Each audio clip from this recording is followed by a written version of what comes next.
Cancer can be a really scary diagnosis, and I totally understand why. Although I can't relate to it 100%, I do relate to the fact of how deeply cancer can cut into your life. As I had a brother I worked with in this industry for 6 years, and he did pass away from cancer. And I'm super thankful for just the life and everything, and I'm not going to go into that right now. But it's terrible, right? I mean, you have the cancer itself, which is dangerous and life-threatening, emotionally draining, energy draining, physically draining. It's just all around terrible. And then you have on the other side of it all these treatments that are super toxic, that are super invasive, that can just totally destroy your life in a sense. And it kind of leaves you in this middle space like you got this really terrible disease and you don't really know what to do, and the only things that it seems like you can do are these treatments that are super harmful, and hopefully they help, but who knows. And it's super frustrating because back in 1971, Richard Nixon signed the War on Cancer, right?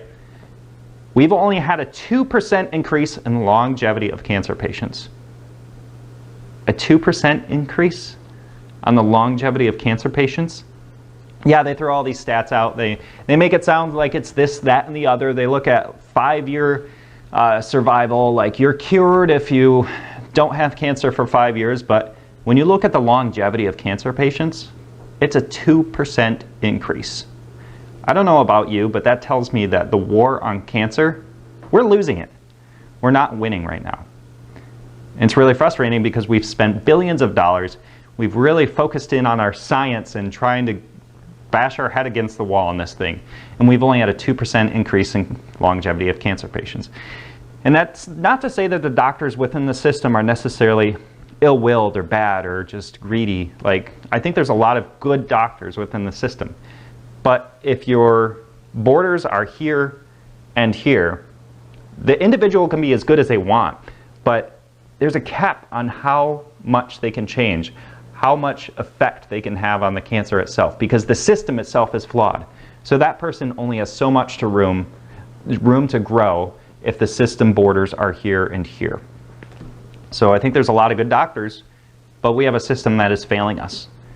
And so that leaves people going from doctor to clinic, and that's why integrative medicine has grown so much, is because a lot of people find that they're not getting the results they want, or the only treatments they can do are super toxic and really harmful and decrease your quality of life to where you just don't even want to live. So integrative medicine is throwing up some alternatives to the conventional system, and today we're going to talk about how ozone therapy fits into that. You might have questions about, is ozone therapy going to be good for my cancer? How does ozone therapy work? How does it affect cancer? And we're going to get into that today. I think it's hugely misunderstood in how it's working with the cancer, but it's also underestimated and undervalued. Okay, there's cancer. How does ozone therapy fit into treating or working with cancer? So what I want to do is take a step back from just what ozone therapy does and take a holistic view of how doctors are traditionally, or how holistic doctors are traditionally treating cancer. So I want to take a step back, take a view at what an overall comprehensive treatment of cancer might look like, and then we'll plug in where ozone therapy fits into that. So one of the acronyms that I use for a cancer program is called LINDA, and this stands for Lifestyle, Immune System, Nutrition, Detox, and Attack the Cancer. So those are 5 elements that a lot of holistic doctors will use in their cancer treatment protocol, although it's going to differ from doctor to doctor on what they do and exactly how they define it, and there's going to be some variances, but more or less those are 5 important points that a lot of doctors will address. Lifestyle, so what you're doing, smoking, drinking, eating, your habits, emotional well-being, spiritual well-being, all those things that are important for your lifestyle. Immune system, so what are we doing to improve the immune system, prevent further malignancy, and a lot of cancer patients have a suppressed immune system, so if we can improve that, that's going to help a lot of other areas. Nutrition, I'm not going to go into nutrition at all. I mean, there's a lot of great doctors, a lot of good books on nutrition, and there's a lot of ideas on how you can use nutrition to treat cancer. Detox, this is helping the body to get rid of byproducts that have been built up. And finally, attack the cancer. So this would be a treatment like chemo or radiation. There's a lot of alternative treatments as well. But basically treatments that directly affect the cancer and are trying to reduce it or eliminate it. So that's my definition of a holistic approach to cancer, Linda. And then the question is, and we'll get into the specifics on the benefits, but then the question is, where does ozone therapy fit into this Linda way of treating cancer? And I would say it primarily is going to support a cancer treatment protocol by supporting the lifestyle. It improves quality of life. So that's been shown in a number of studies. A number of different cancer clinics have observed that as well. But it's improving people's quality of life by improving their energy and decreasing their pain. Secondly is the immune system. So ozone therapy is known to be an immune balancer. So it helps the immune system to function as it's supposed to. It stimulates the body, and then the immune system starts to autocorrect and work as it's supposed to. And then finally would be detox. So ozone therapy facilitates some of the body's systems, better blood flow, better oxygen uptake, better offloading of oxygen. And these things that are going to be important for the body eliminating byproduct, especially if they're doing chemo or radiation and things like that, it can really help to get rid of some of the toxicity. So those are the three areas within that Linda protocol that ozone therapy would be assisting. So, and more specifically, how is ozone therapy actually helping? Well, there's a lot of different things that it does. And I always tell people, treats a lot but cures nothing. So ozone therapy is one of these very fundamental tools. So it's not like it's a drug, for instance. When you take a drug, it usually is turning a certain system on or off. And I know I say that a lot if you watch this channel, but that's essentially what it's doing. So ozone therapy is very fundamental. It's supporting the person to make them healthier so that they are more equipped to fight the cancer, to fight the disease, to fight whatever they have going on. And it might have a more specific interaction with like infectious diseases and some things there. But in terms of cancer, it's going to be a fundamental support to the body addressing the mechanisms of the disease rather than the disease itself. So we're just helping the person get healthier so that they can be in a place that they're more likely to get rid of that cancer. When you're reading the literature on ozone therapy, one of the first things you notice that it's been noted to help with is balancing the immune system.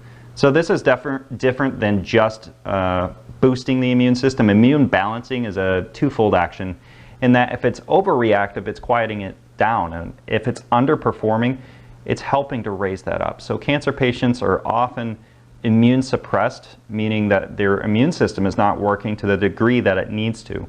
So ozone therapy can come along and help by raising the immune system up and getting it to a point where it's performing as it should be. Another area that is commonly noted to be helpful when doing ozone therapy is it improves the blood flow and oxygen uptake increases.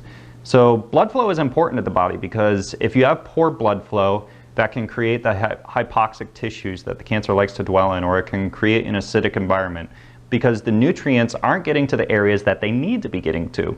So if we can improve the blood flow, that's going to help the body just to be able to offload nutrients to those areas that need to be there and also take away some of the stuff that's been building up. So if we can improve the blood flow, you're actually helping the body in a very large way. Third, according to Dr. Bacci and Dr. Frank Schallenberger, there's an uptick in oxygen metabolism, which is your ability to utilize oxygen. This is really important for a cancer patient, and what this does is it basically gives people more energy. So if we can improve the way that your body is using oxygen, one of the most important things for our body, people are usually seeing an improvement in their energy. But that's a really important part because it encourages the cancer patient, or any patient for that matter, that they're doing something that's successful. You're getting that emotional fulfillment from, oh wow, this is helping me, this is making me feel better. And even if that's not directly attacking the cancer or working on the cancer, that's a pretty important thing because that encourages that person to keep going, to keep fighting, and it gives them some of that fight so that they can continue on. So I think energy increase, and especially in this scenario, can be a very beneficial thing. So that's where you're getting the quality of life improvement primarily. And for a fourth point, some newer research is actually indicating that ozone therapy might be helpful for improving conventional treatments. So even if somebody is just going the conventional route, it's possible that ozone therapy might be helpful and make those more effective and reduce some of the toxicity from those. So ozone therapy can be a great adjunctive tool Like I said, it's not going to work with the cancer directly, but it's an adjunct, it's a supplement, so it can be really helpful, even if they're just doing the conventional treatments. But again, that's some newer research, so it seems to be pretty good, it seems to be pretty solid preliminary data, which is telling us it's kind of early on, and we need more to really figure it out, but it looks like it can be a viable adjunctive for conventional medicine. Fifth point is that patients who have cancer oftentimes will have pain either from the cancer itself or from the treatments they're doing. And ozone therapy actually works with some of the pain pathways. So we can actually reduce some of the pain just by doing like an intravenous or a rectal insufflation version of ozone therapy. And number 6, this is kind of, I think this is super important. Overall quality of life is improved. And when you have cancer and you're sick, and as I saw, my brother was just so sick, you know, having that decreased brain fog, that increase in energy is super important for that day-to-day fight because it's so emotionally, spiritually, energy draining. It's just a very, very tough thing. So if we can have something that's going to reliably improve the quality of life, that's a really important thing. And ozone therapy seems, according to these doctors and scientists, that it may be able to do that. So with a lot of people who have cancer, they're doing a lot of drugs, they're doing a lot of different things, which makes us wonder about the contraindications. What are the reasons that you should not do ozone therapy? And one of the beauties about ozone therapy is there are really few contraindications that have been found. It's one of the safest therapies that we know about because it has, out of every 100,000 treatments, 6 negative side effects or 6 adverse events. And they're generally not very severe, and that's a higher safety record than aspirin. So we have a treatment that's very safe, very few contraindications, and the ones that are listed include blood clotting issues and acute hemolytic anemia. So if you have one of those things, or in pregnancy, but that's kind of just associated with almost everything. Nobody wants the pregnant people because of the liability. But if you have one of those things, that might be a reason to talk with your doctor and see if ozone therapy is for you.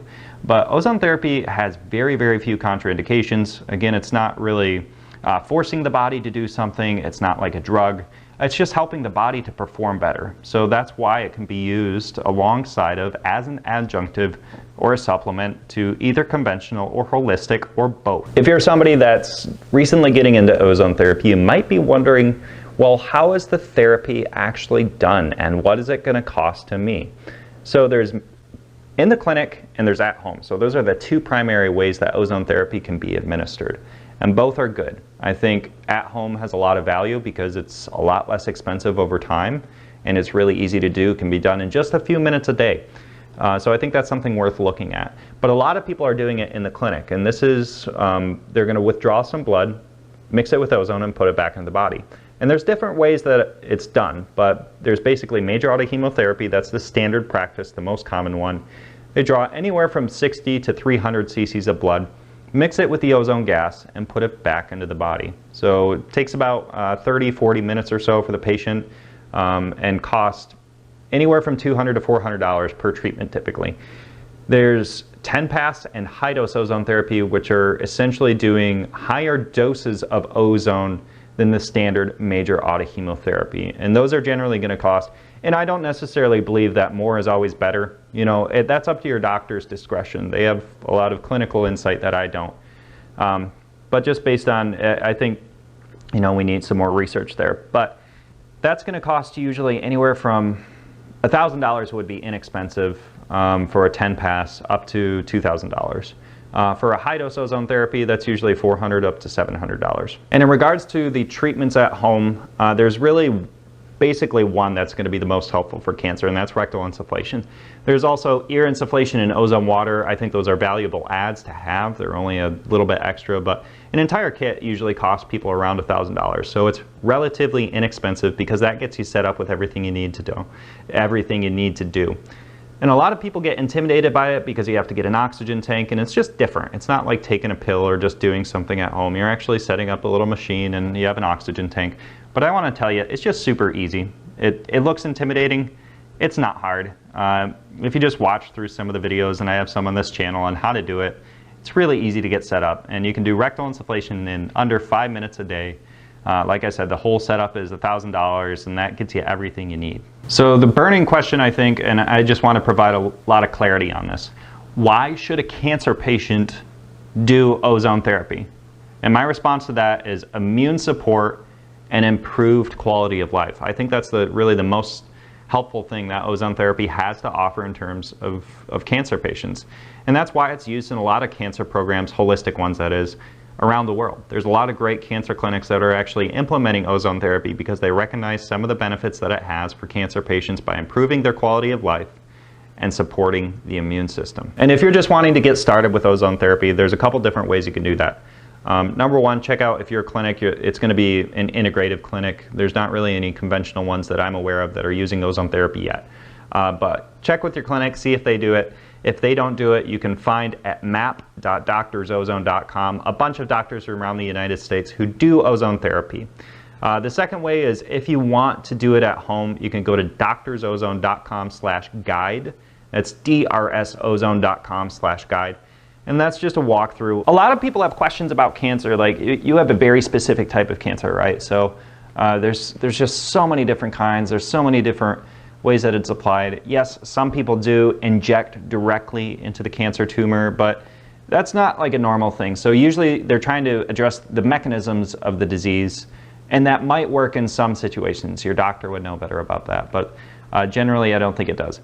But ozone therapy is just trying to address the mechanisms of the disease. That's why it can be used for all these different types of cancers.